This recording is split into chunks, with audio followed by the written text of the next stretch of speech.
Captain பதிப்பகம் வெளியிடும் 20வது நூல் அழியாத தழும்புகள். இந்த நூலை கவிஞர் முனைவர் கொடிநகரான் ஈ.எம். ஜிப்ரீல் அவர்கள் எழுதியிருக்கிறார்கள். கேப்டன் பதிப்பகம் தன்னுடைய 20வது நூலாக இந்த நூலை வெளியிடுகிறது. அழியாத தழும்புகள் என்ற இந்த கவிதை நூலில் ஜிப்ரீல் அண்ணன் அவர்கள் மிகச் சிறப்பான கவிதைகளை நமக்கு தந்திருக்கிறார். மொத்தம் 110 பக்கங்கள், விலை ரூபாய் 120. மிகச் சிறப்பான அட்டை, அற்புதமான அட்டை. இந்த நூலுக்கு நானும் ஒரு அணிந்துரை தந்திருக்கிறேன். உங்களுடைய நூலையும் வெளியிட கேப்டன் பதிப்பகம் என்ற நம்மை அணுகலாம். 99 420 520 69 இதுதான் நம்முடைய செல்பேசி திறன்பேசி எண். 99 420 520 69 இந்த எண்ணில் நம்மை தொடர்பு கொள்ளலாம். நம்முடைய பதிப்பகத்தின் கொள்கையே நீங்கள் யாரிடம் வேண்டுமானாலும் நூல் வெளியிடுங்கள், ஆனால் அதற்கு முன் எங்களிடம் ஒரு முறை ஆலோசியுங்கள். யார்கிட்ட வேணாலும் புக் போடுங்க, நூலை நீங்கள் யாரிடம் வேண்டுமானாலும் வெளியிடலாம், ஆனால் அதற்கு முன்னால் எங்களிடம் ஒரு ஆலோசனை செய்து கொள்ளுங்கள். எங்களிடம் நூல் வெளியிட வேண்டும் என்ற அவசியமில்லை, ஒரு ஆலோசனை மட்டும் செய்து கொண்டால் போதும் என்பதுதான் நம்முடைய இந்த கேப்டன் பதிப்பகத்தின் மிக முக்கியமான குறிக்கோள், வாளின் வழி எழுதுகோள். இதுதான் நம்முடைய ஸ்லோகன். ஸ்லோகனை பற்றி நான் இன்னொரு முறை கூறுகிறேன். இப்போது அழியாத தழும்புகளுக்கு நாம் அணிந்துரை வழங்கியதை உங்கள் முன்னால் இப்போது வாசித்து காட்ட விரும்புகிறேன்.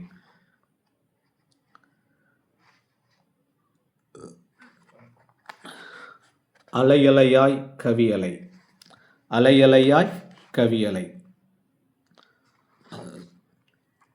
கவிதைகளில் மரபு, புதுமை, ஹைகு, நவீனம் என பல வடிவங்கள் இருப்பது போல புது கவிதையிலும் பல்வேறு யுக்திகள் இருக்கின்றன. அதில் கவிஞர் ஜிப்ரீல் அவர்கள் யாரும் எழுதாத புதிய யுக்தியை வைத்து புது கவிதைகளாக புனைந்துள்ளார். ஒருவரின் கைரேகை இன்னொருவருக்கு பொருந்தாதது போல இவரின் கவிதை நடையும் யாருக்கும் பொருந்தி போகாத, யாராலும் எழுத முடியாத உயர்ந்த நடையாக மின்னலடிக்கிறது. ஒரு நாள் கண்டதற்கே உயிரை ஆக்கிரமிக்கும் வித்தை காதலுக்கு மட்டுமல்ல, ஜிப்ரீலின் கவிதைக்கும் வாய்த்திருக்கிறது. உள்ள எழுதுறாரு, ஒரு நாள் கண்டதற்கே என் உயிரை ஆக்கிரமித்து விட்டா என்று ஒரு கவிதையில் எழுதியிருக்கிறார். அதை மையமாக வைத்து ஒரு நாள் கண்டதற்கே உயிரை ஆக்கிரமிக்கும் வித்தை காதலுக்கு மட்டுமல்ல, ஜிப்ரீலின் கவிதைகளுக்கும் வாய்த்திருக்கிறது. காலன் வந்தபோதும் காலதாமதம் கேட்பேன், காலன் வந்தபோதும் காலதாமதம் கேட்பேன். காலனிடம் மட்டும்தான், அவருடைய கவிதை இது, காலன் வந்தபோதும் காலதாமதம் கேட்பேன். நம்ம என்ன சொல்கிறோம், காலனிடம் மட்டும்தான் இதுவரை நாம் காலதாமதம் செய்ததில்லை, எல்லா இடத்துக்கும் தாமதமாக தான் போகிறோம். காலன், அந்த யமனிடம் மட்டும்தான் இதுவரை நாம் காலதாமதம் செய்ததில்லை, செய்ய முடியாது. அவர் சொல்கிறார், காலன் வந்தபோதும் காலதாமதம் கேட்பேன். யாருக்காக? இந்த காதலுக்காக. ஆனால் இந்த காதல் காலனிடமும் காலதாமதத்திற்காக கடிதம் வரைகிறது. வழிகளில்லா வாழ்வினை வழிந்தே கொடுக்கலாம். 2 வரிதான். இந்த 2 வரிகளில் கவித்துவம் சுவாச காற்றாகிறது. வழிகளில்லா வாழ்வினை வழிந்தே கொடுக்கலாம், வழிகளில்லா வழிந்தே. கைபேசி வாங்க காசில்லாமல் செருப்பில் சுயமி செல்ஃபி எடுக்கும் ஏழை சிறுவர்களின் இயலாமையை அறிவும் முடிவும் என்ற கவிதை அழகாக படம் பிடிக்கிறது. நம்ம ஊடகங்களில் பார்த்திருப்போம், திறன்பேசி வாங்குவதற்கு பணம் இல்லாமல் குழந்தைகள் காலில் அணியும் காலணியை கையில் ஏந்தி கொண்டு சுயமி எடுப்பது போல ஒரு படம் நம் கண்ணில் தென்பட்டு இருக்கிறோம். அதை மையமாக வைத்து இவர் அறிவும் முடிவும் என்ற கவிதையை தந்திருக்கிறார். அடுத்து, நிலை கண்ணாடியை காணும் போதெல்லாம் நிலையான புன்னகை நினைவுக்கு வந்திடும். நாமும் நிலை கண்ணாடி பார்க்கிறோம். நிலை கண்ணாடியை காணும் போதெல்லாம் நிலையான புன்னகை நினைவுக்கு வந்திடும். இது கவிதை. நாமும் நிலை கண்ணாடி பார்க்கிறோம். அப்போது நமக்கெல்லாம் புன்னகை நிழலாடும். நாம் சிரித்து கிடக்கிறோம். ஆனால் இவர் மட்டும்தான் கவிதையாய் வடிக்கிறார். அதனால்தான் இவர் கவிஞராய் ஒளிர்கிறார். இந்த கவிதையில் இழையோடும் யதார்த்தம் நம்மை கட்டி போடுகிறது. அடுத்து, தாயின் முன்றானை குழந்தைக்கு குடையாகும். தாயின் முன்றானை குடையாகும் என்றால் பொழியும் மழை எது? மழை பொழிந்தால்தானே குடைக்கு இப்போ வேலை. தாயின் முன்றானை குடையாகும் என்றால் மழை எது? தாயன்பில் நனையும் குழந்தைக்கு தாயின் முன்றானையே குடையாக மாறும் அற்புதத்தை அழகிலாக வெளிப்படுத்தி இருக்கிறார் நம் கவிஞர். அருமை அருமை. ஓவியத்திலும் ஓய்வில்லா அன்னை என அன்னையின் உழைப்பை ஓவியத்தை விட மிக உன்னதமாய் காட்சிப்படுத்தியுள்ளார். அடுத்து 2 வரிகள்தான். அம்மாவை வரைந்தவனே ஆகச் சிறந்த ஓவியன். யாருங்க மிகச்சிறந்த ஓவியன் நம்ம சொல்லுவோம்? யாருடைய ஓவியம் அழகாக இருக்கிறது அவரைத்தான் மிகச்சிறந்த ஓவியர் என்று நாம் சொல்லுவோம்.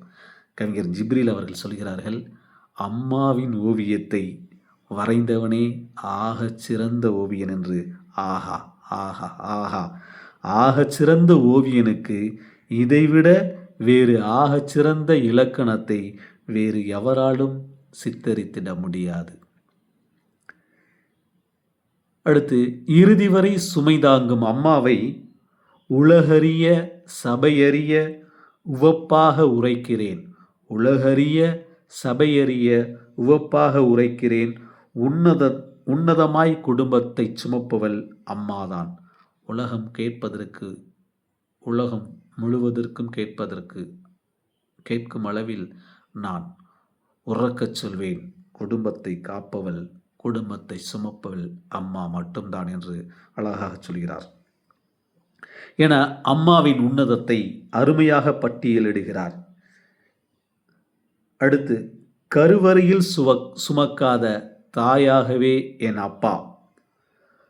தொப்புள் கொடி உறவில்லாத உயிர் உறவு. தனது ஆயுள் ரேகை தேய்ந்திட உழைப்பவர். பாலூட்டா பாவையவர், அறிவூட்டும் ஆசானவர். கருவறையில் சுமக்காத அம்மா யாரு? அப்பா. தொப்புள் கொடி உறவில்லாத உயிர் உறவு. தொப்புள் கொடி உறவு இல்லை, ஆனால் உயிர் உறவு அப்பாதான். தனது ஆயுள் ரேகை தேயும் அளவுக்கு நமக்காக உழைப்பவர் யார்? அப்பாதான். பாலூட்டா பாவையவர். அவர் பால் மட்டும்தான் ஊட்டலை, ஆனால் அவர்தான் அம்மா. அறிவூட்டும் ஆசானவர். ஆனால் பால் ஊட்டலே தவிர அறிவை ஊட்டக்கூடிய ஆசான் அப்பாதான். அப்பா. அப்பாவை பற்றி அப்பப்பா இப்பா அற்புதம் அப்பா. அறத்துப்பால் கருத்துக்களோ ஆழ்கடலையே மிஞ்சிவிடும். திருக்குறளை பற்றி சொல்கிறார். அறத்துப்பால் கருத்துக்களோ ஆழ்கடலையே மிஞ்சிவிடும். ஔவையாரின் கடுகை துளைத்து 7 கடலை புகட்டி என்ற வரிகளை இங்கு நினைவுபடுத்துகிறார். முதல் வரியில் முடியும் சொல்லை வைத்து அடுத்த வரியில் தொடங்கும் அணிச்சொல் கவிதை முறையை எனக்கு தெரிந்து இதுவரை யாரும் எழுதவில்லை. ஒரு வரி எழுதுகிறோம், அந்த வரியினுடைய முடிவான சொற்கள் இருக்குல்ல, அந்த சொல்லை வச்சு இன்னொரு வரியை தொடங்குவது, அடுத்து 2வது சொல் முடியக்கூடிய சொல்லை வைத்து 3வது வரியை தொடங்குவது, 3வது வரி முடியக்கூடிய சொல்லை வைத்து 4வது வரியை தொடங்குவது. இதற்கு அணிச்சொல் கவிதை என்று பெயர். இந்த அணிச்சொல் கவிதையை எனக்கு தெரிந்து இதுவரை யாரும் எழுதியதில்லை. என்னை பொறுத்தவரை, நான் பார்த்தவரை முதலாக எழுதியவர் கவிஞர் ஜிப்ரீல் அவர்கள். இதன் மூலம் இவரின் கவித்திறமையை நாம் அறியலாம். வாசிப்பை நேசிப்போம் கவிதையில் இவரின் சமூக அக்கறையை வாசிக்க முடிகிறது. கிள்ளையின் பேச்சினில் கிளைத்திடும் இன்பம் என்ற ஈரடி, கிள்ளையின் பேச்சினில் கிளைத்திடும் இன்பம் என்ற ஈரடியில் திருக்குறளின் ஈரடியை நேரடியாக பதிவு செய்கிறார். கிள்ளையின் பேச்சு, குழல் இனிது யாழினிது என்பர் தம்மக்கள் மழலை சொல் கேளாதவர். அதை அடுத்து நான் சொல்லியிருக்கிறேன். அடுத்து சொல்றாரு, கிள்ளையின் சிரிப்பிலே கற்கண்டின் சுவை அலை. கிள்ளை அந்த குழந்தையினுடைய சிரிப்பில் கற்கண்டின் சுவைன்னு சொன்னால் கூட அதில் என்ன பெரிய கவித்துவம் இருக்குன்னு சொல்லலாம். சுவை அலை, அலை அலையாய் சுவை இருக்கிறதாம். அற்புதமான சுவை. அலை அலையாய் கவி அலையை சுவை அலையாய் அலைய விடுகிறார். குழல் இனிது யாழினிது என்பதம் மக்கள் மழலை சொல் கேளாதவர். குழல் இனிது யாழினிது என்ப தம் மக்கள் மழலை சொல் கேளாதவர் என்ற வள்ளுவனின் சிந்தனைக்கு ஏற்ப படுத்திடும் உறங்கிடும் தோரணையே தனி அழகு. குழந்தை படுக்கிறது உறங்கிறது, அந்த தோரணை இருக்குல்ல, அது தனி அழகு. அதை எப்படி சொல்லலாம்? குழல் இனிது யாழினிது என்பாரே வள்ளுவர், அது மாதிரி இவர் கூறுகிறார் என்ற வரிகள் குழந்தைகள் உறங்கும் அழகையும் ரசித்து மகிழ்கிறது. செல்வத்துள் செல்வம் செவிச்செல்வம் அச்செல்வம் செல்வத்துள் எல்லாம் தலை என்று வள்ளுவர் போற்றுகிறார். ஆனால் நம் கவிஞரு செல்வங்களில் சிறந்தது செவிச்செல்வம் அல்ல, மழலை செல்வம் என்கிறார். குழந்தையை செல்வங்களில் மிகச்சிறந்த செல்வமாக, செவிச்செல்வம் அல்ல மழலை செல்வம் என்கிறார். இவருடைய கவிதைகளை படிக்கும்போது செல்வங்களில் சிறந்தது செவிச்செல்வம் அல்ல, மழலை செல்வம் அல்ல, குழந்தை செல்வம் அல்ல, இவருடைய கவிச்செல்வம் என்பேன் நான். சிரிக்கும் மழைத்துளி முத்துக்கள் சிந்திடும் என்ற கவிதையில் சிரிக்கும் மழைத்துளி மட்டுமல்ல, சிரிக்கும் யாவரும் முத்துக்களை பெற்றிடலாம் என முத்தாய்ப்பாய் முடிக்கிறார். சிரிக்கும் மழைத்துளி முத்துக்கள் சிந்திடும். மழைத்துளி மட்டுமல்ல, நம்மளும் சிரித்தோம்னா நம்மளும் முத்தாய் மாறலாம், முத்தாய் பரிமளிக்கலாம் என்று, அல்லது முத்துக்களை பெற்றிடலாம் என்று முத்தாய்ப்பாய் முடிக்கிறார். உதட்டில் வார்த்தைகள் படாது பேசுகிறாய்.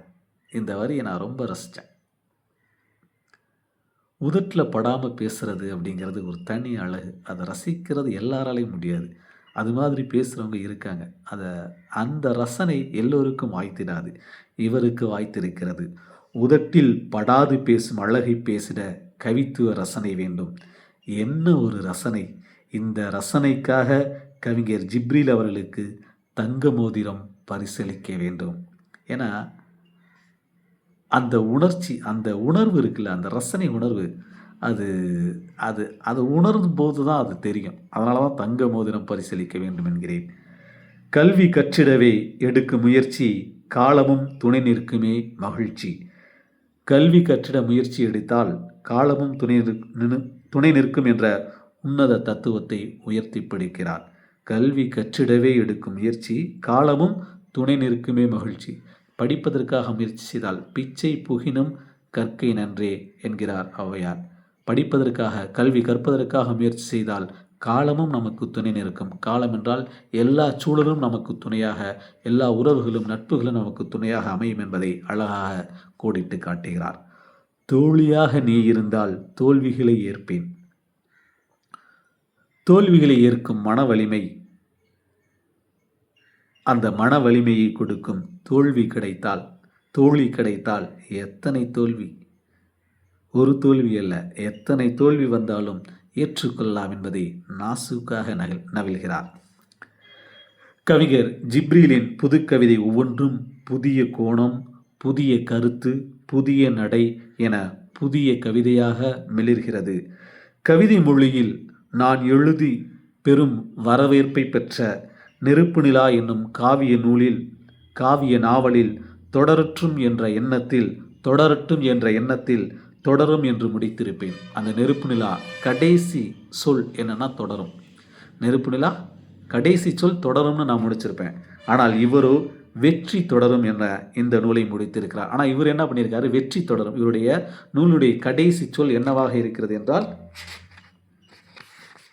வெற்றி தொடரும். வெற்றி தொடரும் என்று கடைசி முடித்திருக்கிறார். அவருடைய எண்ணம் போல, அந்த எண்ணம் போல இந்த கவிஞர் இன்னும் பல நூலோடும் இன்னும் பெரும் பேரோடும் வெற்றியோடும் வாழ்வாங்கு வாழ வாழ்த்துக்கள். கேப்டன் யாசீன், கேப்டன் பதிப்பகம், 99 420 520 69.